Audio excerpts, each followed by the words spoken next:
कृष्णाय वासुदेवाय हरे परमात्मने प्रणतकलेशनाशाय गोविंदाय नमो नमः। स्वागत है आप सभी का मेरे YouTube चैनल पर। आज मैं आपको चैत्र अमावस्या की कथा सुनाऊंगा। हिंदू पंचांग के अनुसार चैत्र अमावस्या चैत्र माह की अमावस्या को कहते हैं, यानी चैत्र माह के महीने में जो अमावस्या आती है उसे चैत्री अमावस्या कहते हैं। ये दिन स्नान, दान और अन्य धार्मिक कार्य करने के लिए बेहद ही शुभ माना जाता है। इस दिन पूर्वजों की पूजा का विधान है। मान्यता है कि चैत्र अमावस्या का व्रत करने से पितरों को मोक्ष की प्राप्ति होती है। इतना ही नहीं, इस व्रत के प्रभाव से व्यक्ति के जीवन के कई कष्ट दूर हो जाते हैं और व्यक्ति को जीवन में हर प्रकार का सुख और वैभव प्राप्त होता है। प्रत्येक अमावस्या को अगर पितरों की पूजा की जाए तो पितृ प्रसन्न होकर के संतान धन प्राप्ति का आशीर्वाद देते हैं। अमावस्या के दिन सुबह स्नान करते समय जल में गंगा जल डाल करके स्नान करें, सूर्य देव को अर्घ्य दें, फिर पितरों के नाम से पीपल वृक्ष पर जल चढ़ा के आएँ, पीपल वृक्ष की परिक्रमा करें और फिर उसके बाद में इस कथा का श्रवण करें। प्राचीन समय की बात है, किसी नगर में एक राजा रहता था। राजा की रानी बहुत ही धार्मिक विचारों की थी। राजमहल के ठीक सामने साहूकार की एक हवेली थी। रानी और उस साहूकार की पत्नी की घनिष्ठ मित्रता थी। तभी एक दिन हवेली से साहूकार की पत्नी की रोने की आवाज़ आई। यानी जो राजा था उसकी जो पत्नी थी धार्मिक विचारों की थी, और राजा के महल के सामने ही साहूकार का घर था। उसकी जो पत्नी थी और राजा की जो पत्नी थी, इन दोनों में मित्रता थी। कोई भी कार्य होता था वह एक दूसरे से विचार विमर्श करके करती थी। कोई धार्मिक कार्यक्रम हुआ या कोई भी चीज़ हुई। एक बार क्या होता है कि साहूकार की जो पत्नी थी वह रो रही थी। उसके रोने का जो रुदन था, उसकी आवाज़ थी, बाहर तक आ रही थी। इस पर रानी ने उससे कारण पूछा। तब राजा ने बताया कि साहूकार का पुत्र मर गया है। रानी ऐसे दुख से वंचित थी, इसलिए वो राजा से एक बार फिर पूछती है, ये दुख क्या होता है। इस पर राजा बोला कि जब तुम्हारा कोई बेटा मरेगा तब तुम्हें समझ में आएगा। ऐसा सुनकर तुरंत रानी ने अपने बेटे को नीचे फेंक दिया, पर भगवान की कृपा से उसे कुछ नहीं हुआ। रानी ने फिर पूछा, ये दुख क्या होता है। तब राजा ने रानी को जवाब देते हुए कहा, जब पड़ोसी राज्य में युद्ध होगा और उस युद्ध में अकेला जाऊंगा, उसके बाद जब तुम मेरे मरने का समाचार सुनोगी तब तुम्हें पता चलेगा। अब रानी ने राजा से पूछा, जब साहूकार की पत्नी की रोने की आवाज़ आई तो रानी ने राजा से पूछा कि ये क्यों रो रही है। राजा ने कहा उसको बड़ा दुख है, उसका बेटा मर गया है इसलिए रो रही है। तो रानी ने कहा ये दुख क्या होता है। राजा बोला, जब तुम्हारा कोई बेटा मरेगा तो तुम्हें पता चलेगा। तो रानी ने क्या किया, अपना बेटा नीचे फेंक दिया, लेकिन भगवान की कृपा से बेटे को कुछ नहीं हुआ। फिर उसने कहा कि दुख क्या होता है। तब उसने कहा कि अगर मैं किसी युद्ध में अकेला जाऊं और उस युद्ध में मारा जाऊं और मेरी मरने की खबर तुम्हें मिलेगी तब तुम्हें पता चलेगा कि दुख क्या होता है।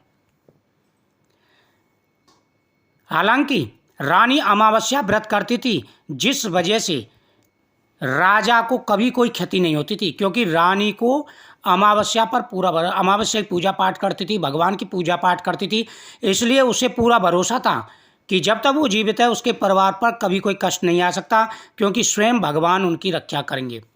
इतने वो है पूजा पाठ वाली थी और धर्म कर्म करने वाली थी। हालांकि रानी अमावस्या व्रत करती जिस वजह से राजा युद्ध में गया और जीतकर वापस भी आ जाता था।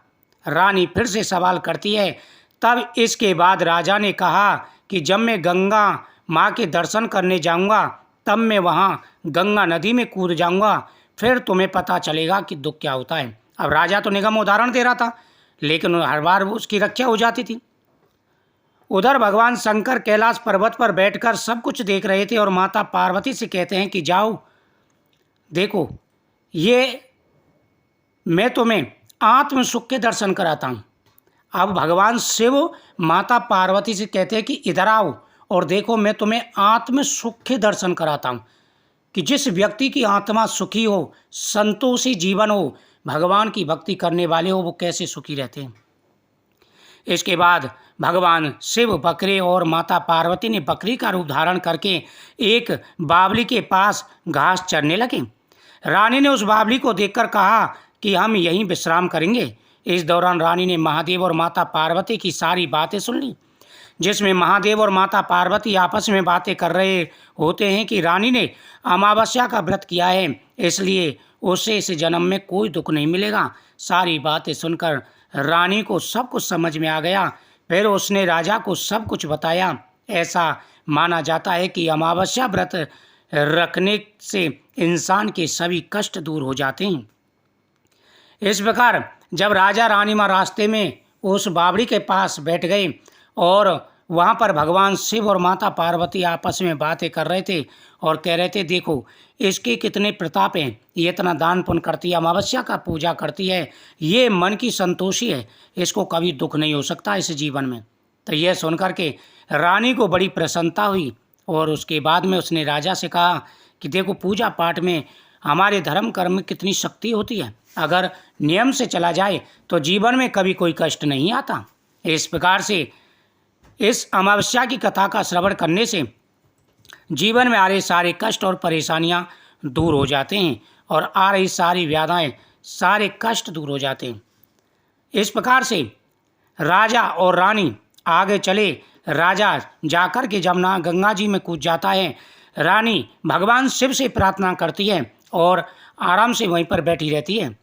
तभी माता पार्वती ने वृद्ध महिला का रूप धारण किया और जाकर के रानी से पूछा कि तुम्हारा पति तो गंगा में डुबकी लगा गया है, कूद गया है और तुम्हें कष्ट नहीं हो रहा। उन्होंने कहा कि मुझे अपने पतिव्रत धर्म पर और साथ ही अपनी अमावस्या की पूजा पर, भगवान विष्णु की पूजा पर पूरा भरोसा है। मैं प्रत्येक अमावस्या की पूजा करती हूँ तथा भगवान शिव और विष्णु की पूजा करती हूँ।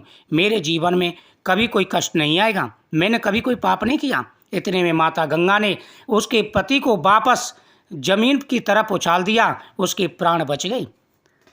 तो भगवान शिव माता पार्वती कहते हैं कि ये होती है भक्ति पर विश्वास। जो व्यक्ति भक्ति पर विश्वास करता है, विश्वास भगवान पर रखता है, उसके जीवन में कभी कोई कष्ट नहीं आता। हमेशा व्यक्ति को अच्छे कर्म करते रहने चाहिए। इस कथा के श्रवण करने से जीवन में आ रहे सारे कष्ट और दुख दूर हो जाते हैं, कभी किसी भी प्रकार का कष्ट नहीं आता। जब भी अमावस्या आए पितरों की पूजा करें, पीपल वृक्ष के नीचे पितरों के नाम से जल चढ़ाएं और पीपल वृक्ष की 108 परिक्रमा कम से कम दें। जो व्यक्ति पीपल वृक्ष की 108 परिक्रमा अमावस्या के दिन करते हैं, उनके जीवन में कभी कोई कष्ट नहीं आता। तो राजा रानी की इस कथा का श्रवण करने से जिस प्रकार से रानी को सब कुछ प्राप्त हुआ, उसके घर की, उसके पति की, उसके पुत्र की भगवान ने रक्षा की, अमावस्या माता ने रक्षा की, उसी प्रकार सभी की रक्षा करती हैं।